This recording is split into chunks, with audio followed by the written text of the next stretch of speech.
Good evening. Today, our fellow citizens, our way of life, our very freedom came under attack in a series of deliberate and deadly terrorist acts. The victims were in airplanes or in their offices. Secretaries, businessmen and women, military and federal workers, moms and dads, friends and neighbors. Thousands of lives were suddenly ended by evil, despicable acts of terror.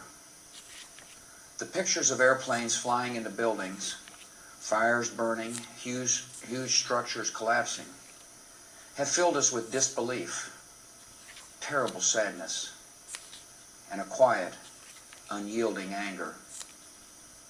These acts of mass murder were intended to frighten our nation into chaos and retreat. But they have failed. Our country is strong. A great people has been moved to defend a great nation.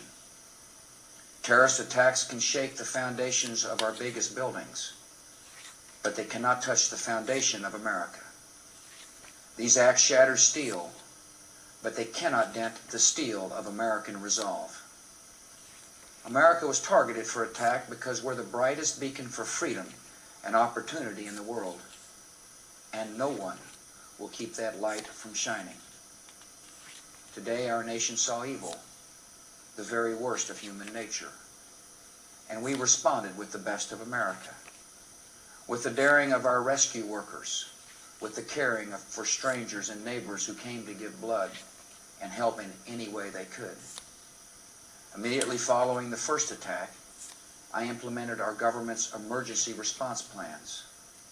Our military is powerful, and it's prepared. Our emergency teams are working in New York City and Washington, D.C. to help with local rescue efforts. Our first priority is to get help to those who have been injured and to take every precaution to protect our citizens at home and around the world from further attacks. The functions of our government continue without interruption. Federal agencies in Washington, which had to be evacuated today, are reopening for essential personnel tonight and will be open for business tomorrow. Our financial institutions remain strong, and the American economy will be open for business as well. The search is underway for those who are behind these evil acts. I've directed the full resources of our intelligence and law enforcement communities to find those responsible and to bring them to justice. We will make no distinction between the terrorists who committed these acts and those who harbored them. I appreciate so very much the members of Congress who have joined me in strongly condemning these attacks. And on behalf of the American people, I thank the many world leaders who have called to offer their condolences and assistance. America and our friends and allies join with all those who want peace and security in the world, and we stand together to win the war against terrorism.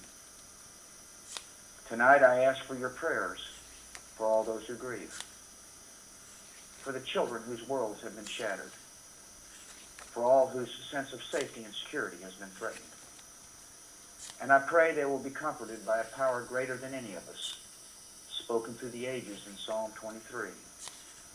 Even though I walk through the valley of the shadow of death, I fear no evil, for you are with me. This is a day when all Americans from every walk of life unite in our resolve for justice and peace. America has stood down enemies before, and we will do so this time. None of us will ever forget this day, yet we go forth to defend freedom and all that is good and just in our world. Thank you. Good night, and God bless America.